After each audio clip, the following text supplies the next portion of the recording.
Hello, this is Wmpyr, here to talk about Bruce Lee. I want to focus on Jeet Kune Do, and the main topic here is what is it? What is Jeet Kune Do? And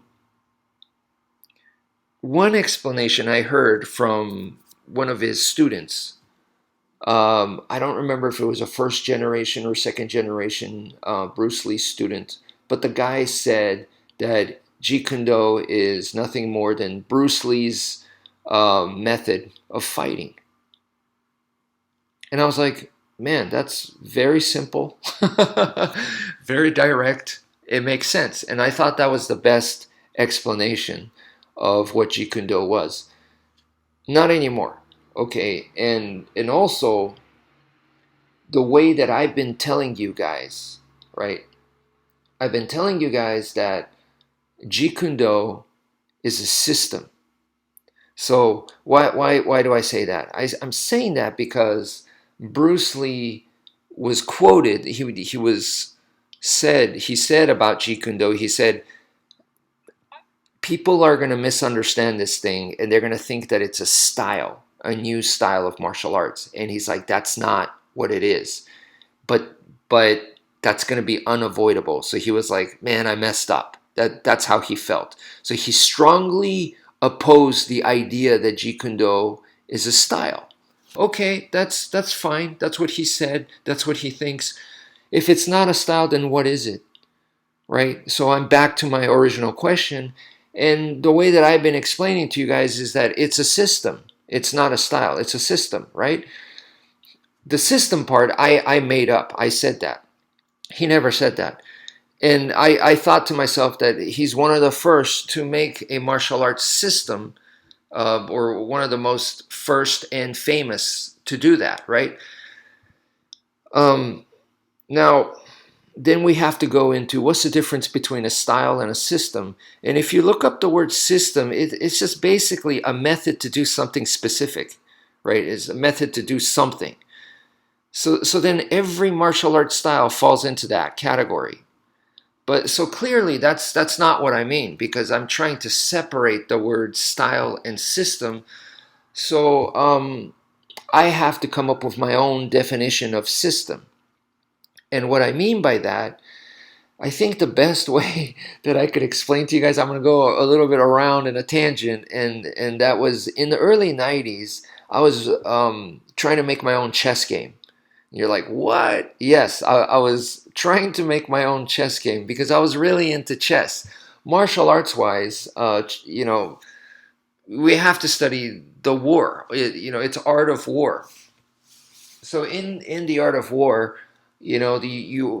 I have heard before that chess was taught to young soldiers in order for them to teach the importance of strategy. You got the white army and the black army. They're both completely equal. The only difference really is that you can win by strategy. That because everything else is pretty much the same. So you have to use strategy to win. And if you have good strategy, then it really makes a big difference, right? So it was supposed to teach that. So I got into chess big time, and not just normal chess, European chess. I was playing a lot of Japanese chess. I got mega into that, and that was a great experience. I played a little bit of Chinese chess. Both of those are super different. And then I got into other chess-like games. For example, um, what is that famous board game? Oh man, I'm getting a blank here. It's a famous board game, but kind of like chess. The main difference, Stratago. Yeah, the main difference is you can't see the pieces. You can't see their piece, and they can't see your piece. Stratago, but very chess-like. Um, yeah, so I was playing games that were also very chess-like, and then my conclusion was, hey, I want to make my own chess game. And what I wanted to do, I was thinking of like Dungeons and Dragons, right? So we have a king, a queen, a castle, a bishop, right? We have all those pieces, the knight. And then I was like, where's my paladin? Where's my hobbit? Where's my elf? Where are the orcs? I wanted to make pieces like that. The dragon, the whole bunch of other pieces, a jester, a wizard, why not? It would sounds like a lot of fun. So that's what I wanted to do. And I was trying to work on this. As I was doing this, I was making these pieces and I was like, you know what? I really want to put a ninja in there. And it just didn't fit, right? To throw a ninja in there does not fit. And then I'm like making ninjas and I want a samurai warrior in there. How cool would it be to have a knight go up against a samurai warrior? And you could do this on the chessboard. So I wanted to see that. Um, and then I was like, what about like pirates? I want to put pirates in there. And then I started really going crazy and I wanted to put in like Godzilla and King Kong in there and aliens and Predator. And it really, really, really went all over the place. So the way to organize that, I started dividing it by themes. So you have one that's, medieval fantasy is what I called it. And that's like the Dungeons and Dragons style, right? And then here's another one where it's feudal Japan. And then I had another one that was the Chinese historical Three Kingdoms, right? Then I had another one that was like all pirates, So that was the way that made sense to me. So I did that. What I was doing was I was making a bunch of styles, right? And then I was like, this is not the way to go because this is endless. So then I created a system. The system was more efficient. The system was my bare bones skeleton. It was the DNA that worked for all of those. So it didn't matter what theme, it didn't matter what pieces that you used, but the basic core mechanism, gameplay, was going to be the same, and it's going to follow these rules. And that is the system. That's what I created. So to me, that's the difference between style and system. Okay, so for example, when I look at the K4S system that I made back in uh, back in the day, 2006, 2007. So when I made the K4S system, that right there was designed that no matter what style that you do, when you take out a knife and you're in the streets, there you go. You could use the K4S system. I don't care if you're a Brazilian Jiu-Jitsu guy. I don't care if you're a Muay Thai kickboxer. I don't care if you're a praying mantis guy. You're a Tai Chi person. You're a capoeira person. I didn't care what style it was that you did. You can follow the 5 points, and that was going to help you out, right? Because once you access the blade, step number 5, then from there you could do whatever style. If you're a fencer, do fencing. If you're a boxer, do knife boxing. Once again, if you're a capoeira person and you want to attach it to your feet, because they apparently did that back in the day. They had blades, razor blades, or some kind of blades on their feet, and they fought that way. If you feel more comfortable that way, then hey, that's all good for you. Do whatever it is that you do, So that was my idea. So it's a system. That's why it's called the K4S system, right? I believe that Bruce Lee, with his Jeet Kune Do, that's what he created. That it didn't matter what style that you did. Like, for example, he boiled it down to these are the 5 ways of attacking. And he was trying to make it the most efficient, the most essential, bare bones type of stuff, is what I thought.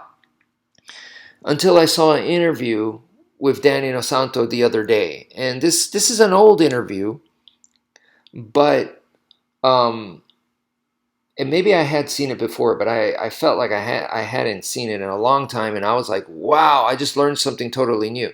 So I was telling you guys that Jeet Kune Do is not a style. That's what Bruce Lee said. But I said it's a system. Well, I was wrong.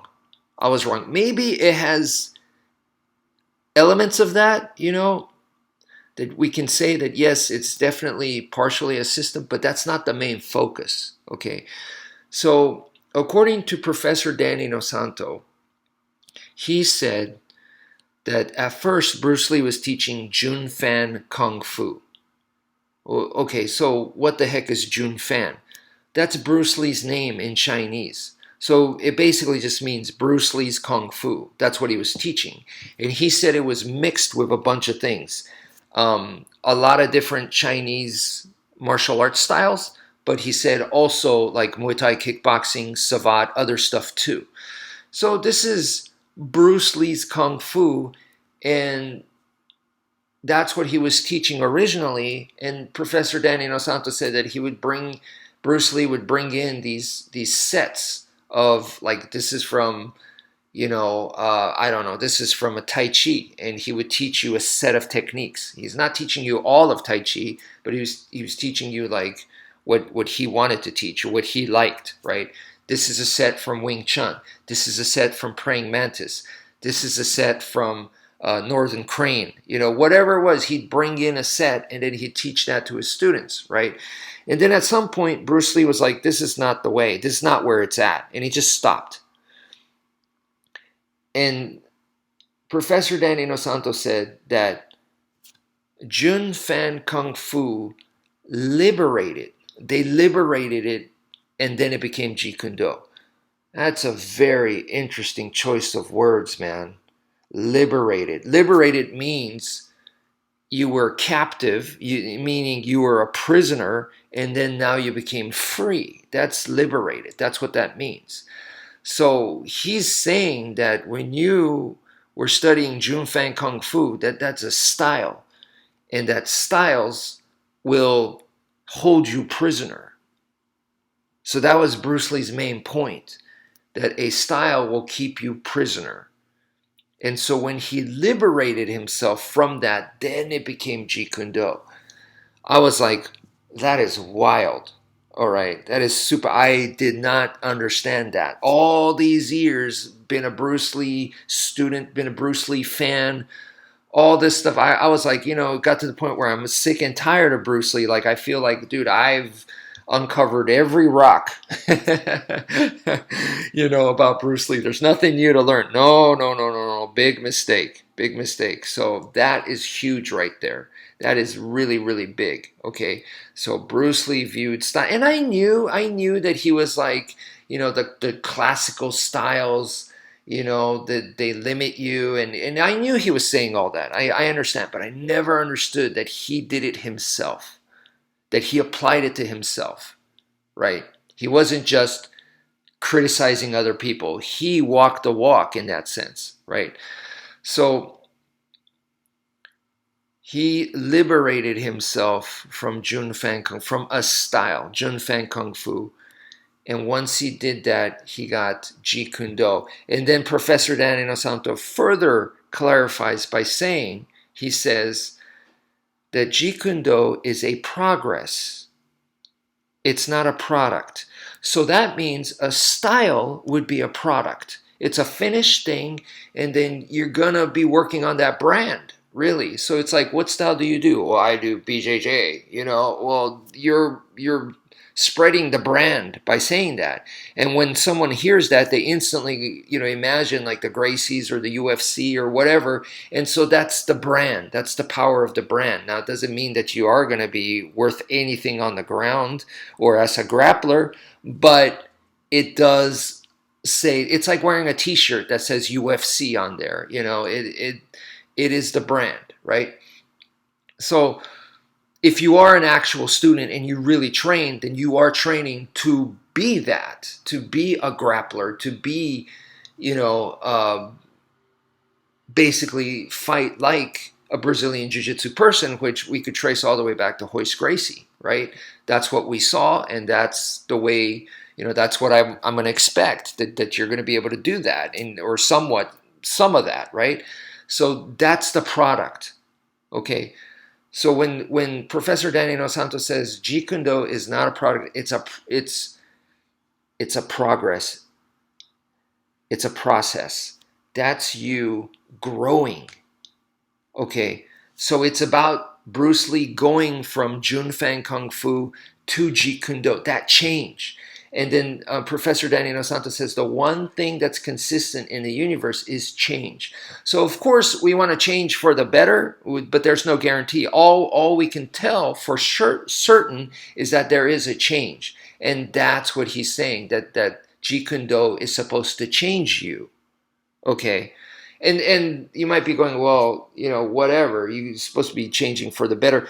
That's easy to say, but like, for example, I could look back on myself and look back at me in my college years when I was doing a lot of those fights, underground fights. I look at myself then and I look at myself now, and there's a big change. There's a big change in the way I view martial arts. There's a huge change in the way I think about it and the way I put together my system and all that. There's a big, big, big change. But I mean, I wouldn't really want to fight myself back in the day. All right, that's not a guy I want to fight. That dude was a nasty guy.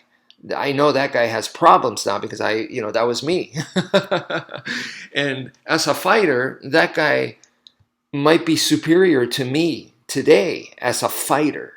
Okay, as a martial artist, I like to think that I'm better today, or as a teacher, significantly better. That guy didn't really teach. He didn't really know how. He didn't have the experience. He was all about himself. So, but which is better? That's hard to say, because better at what? There were certain things that I did way better at that time. I was aiming, I'm not saying that I pulled it off, but I was aiming for 8-hour workouts a day. Now, I could do that because I was fresh out of high school. Young and dumb, full of cum, that kind of thing, right? So I can do that. Today, there's no way I can do that, So what do you mean by better? But for certain, there's a change. And that is what Professor Daniel Santo is talking about. It's all about that change.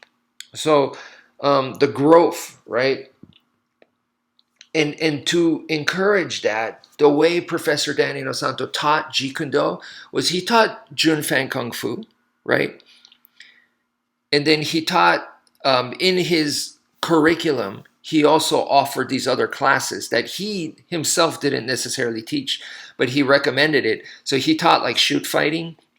Not once again, he taught it, but it's in his curriculum. Muay Thai kickboxing, Savat, those were all offered, I believe, at Princeton is the college where he taught martial arts at. So those were offered there. And the way he saw it was, you put it together. You do it how you want.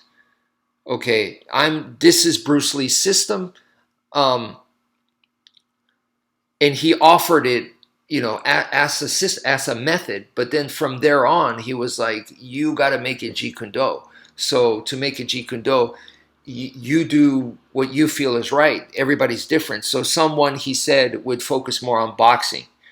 That they would take the other classes, but most of their stuff was boxing. Or another guy, most of their stuff was the grappling.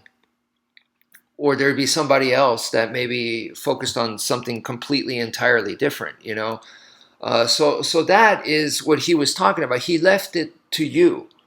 And I think that shows Professor Daniel Santos, really his excellence in understanding Bruce Lee's method, rather than saying, this is what Bruce Lee did, this is what you need to do in order to be the same as Bruce Lee. This is exactly what he did, so this is exactly what we're going to do. We're going to copy it exactly. That, I believe, is not what Bruce Lee wanted. He didn't want you to become a clone. He didn't want you to become a Kmart copy. My understanding is he told Professor Daniel Santo, he said, I'm Chinese, so I have a bunch of Kung Fu styles that I learned. You're Filipino, go learn Filipino martial arts. What are you doing? Go learn it. He's saying, but once you learn it, don't stick with that, and don't be just all that. Make sure that it doesn't, and this is what he meant, it doesn't imprison you, that you just become, I'm only this, So but he encouraged that, So he's saying my way is different from your way, and I think that that's wonderful. And to me, when I learned about Professor Danny Inosanto, I just compared him to Bruce Lee, and I thought he was like horrible. Like I was like, what a disgrace. Is my honest opinion as a kid that didn't know anything, and you know, all I really had to go by was one person who's made movies, super charismatic, right? The most influential martial artist ever, right? And then on the other hand, we have Professor Danny Inosanto, who, you know, he just kind of stayed in the shadows, you know. So I just felt like, man, this is uh, why did he pick this guy? What's up with that? You know, is I thought it was a bad choice. Now I completely, you know, take that back, and I screwed up. I will apologize. I'm sorry. I messed up. And now that I see it, it's like, man, Bruce Lee really picked an awesome guy to be, you know, his student, not just his student, his number one student, and to carry the Jeet Kune Do. You know, I think Professor Daniel Santo did a really, really good job. He listened to Bruce Lee, you know, and the man is a just amazing scholar of martial arts. Period. You could tell that he loves to learn, and you know, even at this age, he keeps doing it. So anyhow, just wanted to talk about all of that, and I hope you guys found it interesting. That's it for now. Thank you for viewing, and take care, folks.